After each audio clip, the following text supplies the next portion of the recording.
సంవత్సరకాల Bible పఠన ప్రణాళికలో 106వ రోజు ఏప్రిల్ 15వ తారీఖు.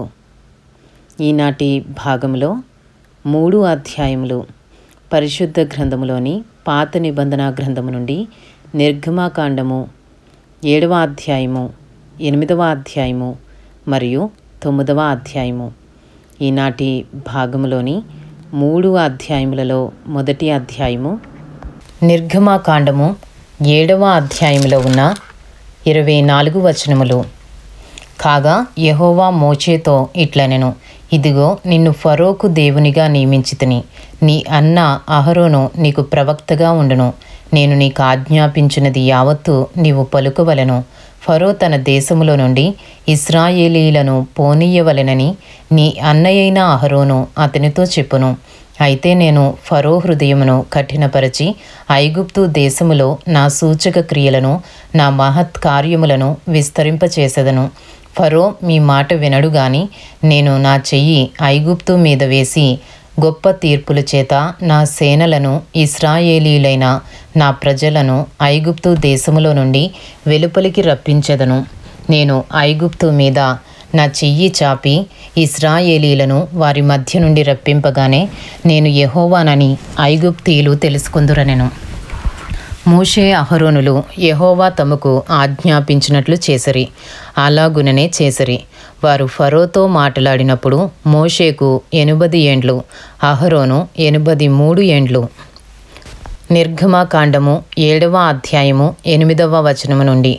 మరియు యెహోవా మోషే అహరోనులతో ఇట్లనెను, ఫరో మీ శక్తి చూపుటకై ఒక మహత్ కార్యము కనుపరుచుడని మీతో చెప్పినప్పుడు నీవు అహరోనును చూచి నీ కర్రను పట్టుకుని ఫరో ఎదుట దాని పడవేయుమనుము, అది సర్పమగును. కాబట్టి మోషే అహరోనులు ఫరో యొద్దకు వెళ్ళి యెహోవా తమకు ఆజ్ఞాపించినట్లు చేసిరి. అహరోను ఫరో ఎదుటను అతని సేవకుల ఎదుటను తన కర్రను పడవేయగానే అది సర్పమాయెను. అప్పుడు ఫరో తన విద్వాంసులను, మంత్రజ్ఞులను పిలిపించెను. ఐగుప్తు శకునగాండ్రు కూడా తమ మంత్రముల చేత అలాగే చేసిరి. వారిలో ప్రతి వాడును తన కర్రను పడవేసినప్పుడు అది సర్పమాయను గాని అహరోను కర్ర వారి కర్రలను మృంగివేయగా యెహోవా చెప్పినట్టు ఫరో హృదయము కఠినమాయను గనుక అతడు వారి మాట వినకపోయెను. తరువాత యెహోవా మోషేతో ఇట్లనెను, ఫరో హృదయము కఠినమైనది, అతడు ఈ ప్రజలను పోనీయనొల్లడాయెను. ప్రొద్దున నీవు ఫరో యొద్దకు వెళ్ళుము, ఇదిగో అతడు ఏటి దరికి పోవును. నీవు అతనిని ఎదుర్కొనుటకు ఏటి ఒడ్డున నిలిచి పాముగా చేయబడిన కర్రను చేతపట్టుకుని అతని చూచి అరణ్యమందు నన్ను సేవించుటకై నా ప్రజలను పోనిమ్మని ఆజ్ఞాపించుటకు గాను హెబ్రీయుల దేవుడైన యెహోవా నన్ను నీ యొద్దకు పంపెను. నీవు ఇదివరకు వినకపోతివి. కాగా యెహోవా ఆజ్ఞ ఏదనగా నేను యెహోవానని దీని బట్టి నీవు తెలుసుకొందువని యెహోవా చెప్పుచున్నాడు. ఇదిగో నా చేతిలోనున్న ఈ కర్రతో నేను ఏటి నీటిని కొట్టుదును, అది రక్తముగా మార్చబడును. ఏటిలోని చేపలు చచ్చును, ఏరు కంపు కొట్టును. ఏటి నీళ్లు త్రాగుటకు ఐగుప్తీలు అసహ్యపడుదురని చెప్పుమనెను. మరియు యెహోవా మోషేతో ఇట్లనెను, నీవు అహరోనుతో నీ కర్రను పట్టుకుని ఐగుప్తు జలముల మీద అనగా వారి నదుల మీదను, వారి కాలువల మీదను, వారి చెరువుల మీదను, వారి నీటి గుంటలన్నిటి మీదను నీ చెయ్యి చాపుము, అవి రక్తమగును. ఐగుప్తు దేశమందంతటను మ్రాను పాత్రలలోను రాతి పాత్రలలోను రక్తము ఉండునని అతనితో చెప్పుమనెను. యెహోవా ఆజ్ఞాపించినట్లు మోషే అహరోనులు చేసిరి. అతడు ఫరో ఎదుటను అతని సేవకుల ఎదుటను తన కర్రను పైకెత్తి ఏటి నీళ్లను కొట్టగా ఏటి నీళ్ళన్నయూ రక్తముగా మార్చబడెను. ఏటిలోని చేపలు చచ్చెను, ఏరు కంపు కొట్టెను. ఐగుప్తీయులు ఏటి నీళ్లు త్రాగలేకపోయిరి. ఐగుప్తు దేశమందంతటా రక్తము ఉండెను. ఐగుప్తు శకునగాండ్రు కూడా తమ మంత్రముల వలన అట్లు చేయగా యెహోవా చెప్పినట్టు ఫరో హృదయము కఠినమాయెను. అతడు మోషే అహరోనుల మాట వినకపోయెను. జరిగిన దానిని మనస్సున పెట్టక ఫరో తిరిగి తన ఇంటికి వెళ్ళెను. అయితే ఐగుప్తీయులందరూ ఏటి నీళ్లు త్రాగలేక త్రాగు నీళ్ల కొరకు ఏటి ప్రక్కలను త్రవ్విరి. ఇంతటితో నిర్గమాకాండము 7వ అధ్యాయంలో ఉన్న 24 వచనములు పూర్తి చేయబడినవి.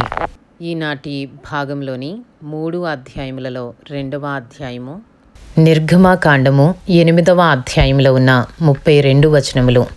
యెహోవా ఏటిని కొట్టి 7 దినములైన తరువాత యెహోవా మోషేతో ఇట్లనెను, నీవు ఫరో యొద్దకు వెళ్ళి అతనితో నన్ను సేవించుటకు నా జనులను పోనిమ్ము. నీవు వారిని పోనీయనొల్లని ఎడల ఇదిగో నేను నీ పొలిమేరలన్నిటినీ కప్పల చేత బాధించెదను. ఏటిలో కప్పలు విస్తారముగా పుట్టును. అవి నీ ఇంట, నీ పడక గదిలోనికి, నీ మంచము మీదికి, నీ సేవకుల ఇండ్లలోనికి, నీ జనుల మీదికి, నీ పొయ్యిలలోనికి, నీ పిండి పిసుకు తొట్లలోనికి ఎక్కివచ్చును. ఆ కప్పలు నీ మీదికి, నీ జనుల మీదికి, నీ సేవకులందరి మీదికి వచ్చునని యెహోవా సెలవిచ్చుచున్నాడని చెప్పుమనెను. మరియు యెహోవా మోషేతో ఇట్లనెను, నీవు అహరోనును చూచి నీ కర్ర పట్టుకుని ఏటి పాయల మీదను, కాలువల మీదను, చెరువుల మీదను నీ చెయ్యి చాపి ఐగుప్తు దేశము మీదికి కప్పలను రాజేయుమని అతనితో చెప్పుమనగా, అహరోను ఐగుప్తు జలముల మీద తన చెయ్యి చాపెను. అప్పుడు కప్పలు ఎక్కివచ్చి ఐగుప్తు దేశమును కప్పెను. సకునుగాండ్రు కూడా తమ మంత్రముల వలన అలాగు చేసి ఐగుప్తు దేశము మీదకి కప్పలను రాజేసిరి. అప్పుడు ఫరో మోషే అహరోనులను పిలిపించి, నా యొద్ద నుండి, నా జనుల యొద్ద నుండి ఈ కప్పలను తొలగించుమని యెహోవాను వేడుకొనుడి. అప్పుడు యెహోవాకు బలి అర్పించుటకు ఈ ప్రజలను అగత్యముగా పోనిచ్చెదనెను. అందుకు మోషే, నన్ను గెలిచినట్టుగా నీవు అతిశయింపవచ్చును. ఈ కప్పల శేషము ఏటిలోనే ఉండునట్లును, అవి నీ మీదను నీ ఇండ్లలోనూ ఉండకుండా చంపబడునట్లును, నీ కొరకును, నీ సేవకుల కొరకును, నీ ప్రజల కొరకును నేనెప్పుడు వేడుకొనవలెనో చెప్పుమని ఫరోను అడుగగా, అతడు రేపే అనెను. అందుకతడు, మా దేవుడైన యెహోవా వంటి వారెవరునూ లేరు అని నీవు తెలుసుకున్నట్లు నీ మాట చొప్పున జరుగును. అనగా కప్పలు నీ యొద్ద నుండియు, నీ ఇండ్లలో నుండియు, నీ సేవకుల యొద్ద నుండియు, నీ ప్రజల యొద్ద నుండియు తొలగిపోవును. అవి ఏటిలోనే ఉండుననెను.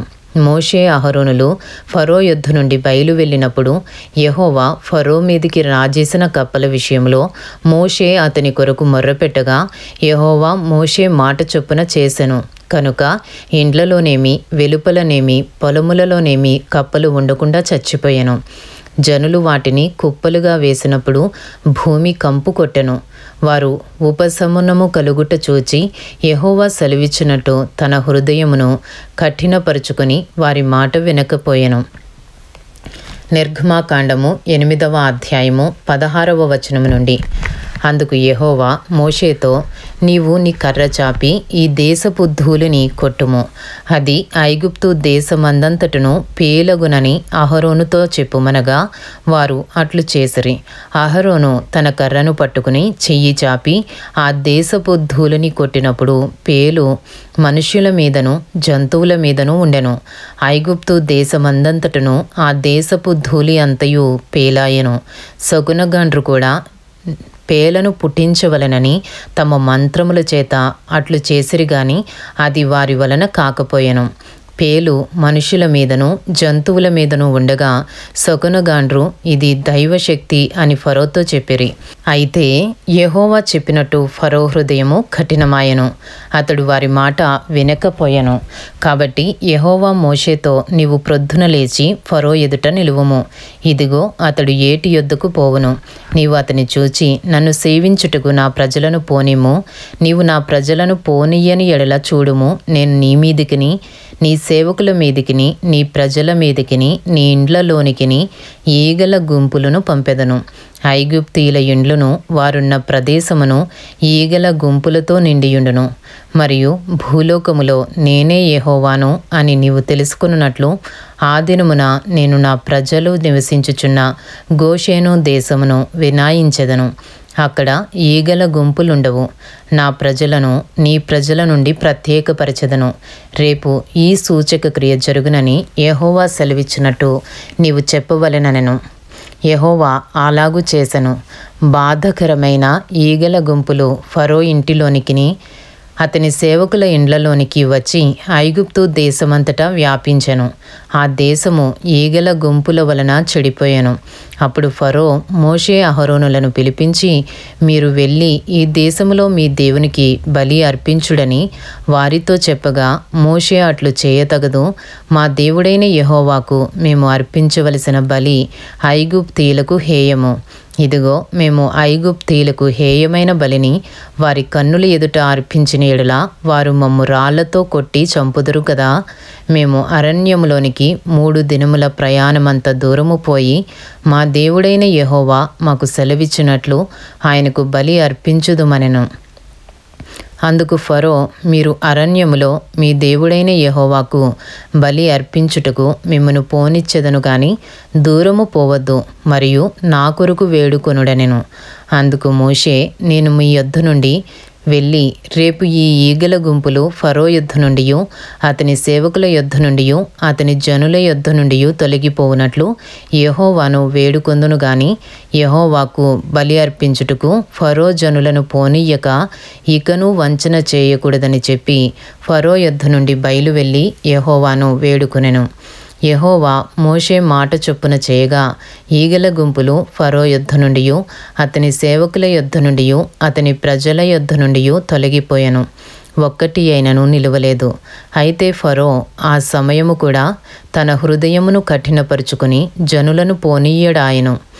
ఇంతటితో నిర్గమాకాండము 8వ అధ్యాయంలో ఉన్న 32 వచనములు పూర్తి చేయబడినవి. ఈనాటి భాగంలోని 3 అధ్యాయములలో 3వ అధ్యాయము నిర్గమాకాండము 9వ అధ్యాయంలో ఉన్న 35 వచనములు. తరువాత యెహోవా మోషేతో ఇట్లనెను, నీవు ఫరో యొద్దకు వెళ్ళి నన్ను సేవించుటకు నా ప్రజలను పోనిమ్ము. నీవు వారిని పోనీయనొల్లక ఇంకను వారిని నిర్బంధించిన ఎడల ఇదిగో, యెహోవా బాహుబలము పొలములోనున్న నీ పశువుల మీదకిని నీ గుర్రముల మీదకిని గాడిదల మీదకిని ఒంటెల మీదకిని ఎద్దుల మీదకిని గొర్రెల మీదకిని వచ్చును. మిక్కిలి బాధకరమైన తెగులు కలుగును. అయితే యెహోవా ఇశ్రాయేలీల పశువులను ఐగుప్తు పశువులను వేరుపరచును. ఇశ్రాయేలీలకున్న వాటన్నిటిలో ఒక్కటైనను చావదని హెబ్రీయుల దేవుడగు యెహోవా సెలవిచ్చుచున్నాడని అతనితో చెప్పుమనెను. మరియు యెహోవా కాలము నిర్ణయించి రేపు యెహోవా ఈ దేశములో ఆ కార్యము జరిగించుననెను. మరునాడు యెహోవా ఆ కార్యము చేయగా ఐగుప్తీయుల పశువులన్నీయూ చచ్చెను గాని ఇశ్రాయేలీల పశువులలో ఒకటియూ చావలేదు. ఫరో ఆ సంగతి తెలుసుకొన పంపినప్పుడు ఇశ్రాయేలు పశువులలో ఒకటియూ చావలేదు. అయినను అప్పటికిని ఫరో హృదయము కఠినమైనందున జనులను పంపకపోయెను. నిర్గమాకాండము 9వ అధ్యాయము 8వ వచనము నుండి. కాగా యెహోవా, మీరు మీ పిడికిళ్ళ నిండా ఆవపు బుగ్గి తీసుకునుడి. మోషే ఫరో కన్నుల ఎదుట ఆకాశము వైపు దాన్ని చల్లవలెను. అప్పుడు అది ఐగుప్తు దేశమంతటా సన్నపు ధూళి అయి ఐగుప్తు దేశమంతటా మనుషుల మీదను జంతువుల మీదను పొక్కులు పొక్కు దద్దురులగునని మోషే అహరోనులతో చెప్పెను. కాబట్టి వారు ఆవపు బుగ్గి తీసుకుని వచ్చి ఫరో ఎదుట నిలిచిరి. మోషే ఆకాశం వైపు దాన్ని చల్లగానే అది మనుషులకును జంతువులకును పొక్కులు పొక్కు దద్దురులాయెను. ఆ దద్దురుల వలన శకునగాండ్రు మోషే ఎదుట నిలువలేకపోయిరి. ఆ దద్దురులు శకునగాండ్రుకును ఐగుప్తీయులందరికీ పుట్టెను. అయినను యెహోవా మోషేతో చెప్పినట్లు యెహోవా ఫరో హృదయమును కఠినపరచెను. అతడు వారి మాట వినకపోయెను. నిర్గమాకాండము 9వ అధ్యాయము 13వ వచనము నుండి. తరువాత యెహోవా మోషేతో ఇట్లనెను, హెబ్రీయుల దేవుడైన యెహోవా ఇలాగు సెలవిచ్చుచున్నాడు, నీవు తెల్లవారగానే లేచిపోయి ఫరో ఎదుట నిలిచి నన్ను సేవించుటకు నా జనులను పోనిమ్ము. సమస్త భూమిలో నా వంటి వారెవరునూ లేరని నీవు తెలుసుకొనవలెనని ఈసారి నేను నా తెగుళ్ళన్నీయు నీ హృదయము నొచ్చునంతగా నీ సేవకుల మీదికిని నీ ప్రజల మీదికిని పంపెదను. భూమి మీద నుండకుండా నీవు నశించిపోవునట్లు నేను నా చెయ్యి చాపియుంటినేని నిన్నును నీ జనులను తెగులుతో కొట్టివేసియుందును. నా బలమును నీకు చూపునట్లును భూలోకమందంతటా నా నామమును ప్రచురము చేయునట్లును ఇందుకే నేను నిన్ను నియమించితిని. నీవు ఇంకా నా ప్రజలను పోనీయనుల్లక వారి మీద అతిశయపడుచున్నావు. ఇదిగో రేపు ఈ వేళకు నేను మిక్కిలి బాధకరమైన వడగండ్లను కురిపించెదను. ఐగుప్తు రాజ్యము స్థాపించిన దినము మొదలుకొని ఇది వరకు అందులో అట్టి వడగండ్లు పడలేదు. కాబట్టి నీవు ఇప్పుడు పంపి నీ పశువులను పొలములలో నీకు కలిగినది యావత్తును త్వరగా భద్రము చేయుము. ఇంటికి రప్పింపబడక పొలములో ఉండు ప్రతి మనుషుని మీదను జంతువు మీదను వడగండ్లు కురియును. అప్పుడు అవి చచ్చునని చెప్పుమనెను. ఫరో సేవకులలో యెహోవా మాటకు భయపడినవాడు తన సేవకులను తన పశువులను ఇండ్లలోనికి త్వరగా రప్పించెను. అయితే యెహోవా మాట లక్ష్యపెట్టనివాడు తన పనివారిని తన పశువులను పొలములో ఉండనిచ్చెను. యెహోవా నీ చెయ్యి ఆకాశము వైపు చూపుము. ఐగుప్తు దేశమందలి మనుషుల మీదను జంతువుల మీదను పొలముల కూరలన్నిటి మీదను వడగండ్లు ఐగుప్తు దేశమంతటా పడునని మోషేతో చెప్పెను. మోషే తన కర్రను ఆకాశము వైపు ఎత్తినప్పుడు యెహోవా ఉరుములను వడగండ్లను కలుగజేయగా పిడుగులు భూమి మీద పడుచుండెను. యెహోవా ఐగుప్తు దేశము మీద వడగండ్లు కురిపించెను. అలాగు వడగండ్లను వడగండ్లతో కలిసిన పిడుగులను బహుబలమైన వాయను. ఐగుప్తు దేశమందంతటను అది రాజ్యమైనది మొదలుకొని ఎన్నడూనూ అటివి కలుగలేదు. ఆ వడగండ్లు ఐగుప్తు దేశమందంతటా మనుష్యులనేమి జంతువులనేమి బయటనున్నది యావత్తును నశింపచేసెను. వడగండ్లు పొలములోని ప్రతి కూరను చెడగొట్టెను, పొలములోని ప్రతి చెట్టును విరగగొట్టెను. అయితే ఇశ్రాయేలీలున్న గోషేను దేశములో మాత్రము వడగండ్లు పడలేదు. ఇది చూడగా ఫరో మోషే అహరోనులను పిలువనంపి, నేను ఈసారి పాపము చేసియున్నాను. యెహోవా న్యాయవంతుడు, నేనును నా జనులను దుర్మార్గులము. ఇంత మట్టుకు చాలును. ఇకను బ్రహ్మాండమైన ఉరుములు వడగండ్లు రాకుండానట్లు యెహోవాను వేడుకునుడి. మిమ్మును పోనిచ్చెదను, మిమ్మును ఇకను నిలుపనని వారితో చెప్పగా మోషే అతని చూచి, నేను ఆ పట్టణము నుండి బయలువెళ్ళగానే నా చేతులు యెహోవా వైపు ఎత్తెదను. ఈ ఉరుములు మానును, ఈ వడగండ్లను ఇక మీదట పడవు. అందువలన భూమి యెహోవాదని నీకు తెలియబడును. అయినను నీవును నీ సేవకులను ఇకను దేవుడైన యెహోవాకు భయపడరని నాకు తెలిసియున్నదనెను. అప్పుడు జనుప చెట్లు పువ్వులు పూసెను. యవల చేలు వెనులు వేసినవి గనుక జనుపు యవల చేలును చెడగొట్టబడెను గాని గోధుమలు మిరప మొలకలు ఎదగనందున అవి చెడగొట్టబడలేదు. మోషే ఫరోను విడిచి ఆ పట్టణము నుండి బయలువెళ్ళి యెహోవా వైపు తన చేతులు ఎత్తినప్పుడు ఆ ఉరుములను వడగండ్లను నిలిచిపోయెను. వర్షము భూమి మీద కురియుట మానెను. అయితే ఫరో వర్షమును వడగండ్లను ఉరుములను నిలిచిపోవుట చూచి అతడును అతని సేవకులను ఇంకా పాపము చేయుచు తమ హృదయములను కఠినపరుచుకొనిరి. యెహోవా మోషే ద్వారా పలికినట్లు ఫరో హృదయము కఠినమాయెను. అతడు ఇశ్రాయేలీలను పోనీయకపోయెను. ఇంతటితో నిర్గమాకాండము 9వ అధ్యాయంలో ఉన్న 35 వచనములు పూర్తి చేయబడినవి. ఈనాటి భాగంలోని 3 అధ్యాయములు నిర్గమాకాండము 7వ అధ్యాయము, 8వ అధ్యాయము మరియు 9వ అధ్యాయము పూర్తి చేయబడినవి. Thank you lord.